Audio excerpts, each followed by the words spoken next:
You often hear religious conservatives calling for a return to Judeo-Christian values or biblical values. They claim these values are absolute, immutable, and universal, not subject to the whims of contemporary culture. And honestly, this almost always comes up in the context of the debate over LGBT rights. Religious conservatives accuse their opponents of wokeism and moral relativism for adopting moral views such as tolerance of homosexuality that are in disagreement with those of the Bible, which they claim to be eternally binding. Their argument is that without the moral absolutism of the Bible, not only will society go astray with regard to sexual concerns, but ultimately it will not have any absolute grounds on which to oppose theft or murder or any other immoral behavior, and chaos will ensue. Now, there's something extremely strange about these claims for the moral absolutism of the Bible. First of all, the Bible has hundreds of laws regarding dietary restrictions, the Sabbath and holy days, finance and agriculture, worshiping other gods, and it seems that the majority of religious conservatives are not the least bit concerned about violation of any of those laws. In fact, Christianity explicitly rejects most of the legislation of the Hebrew Bible. So, in what way is the Bible's teaching absolute or universal when you can just pick and choose which laws are still important?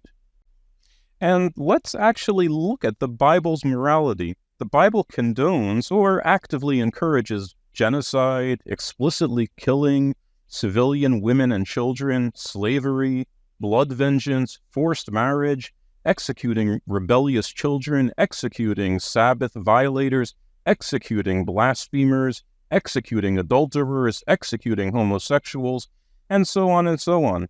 Even religious conservatives would consider most of these things to be immoral today. So they'd say, look, the Bible was a product of its time, and in the ancient world, such regressive practices were par for the course. You can't judge the Bible by today's moral standards, they'd say. Well, fine, but isn't that exactly the same kind of moral relativism that they continuously criticize, specifically when it comes to LGBT rights? Religious conservatives often point to Leviticus 20:13 to anathemize homosexuality. It says, if a man has sex with another man, they did an abhorrent thing.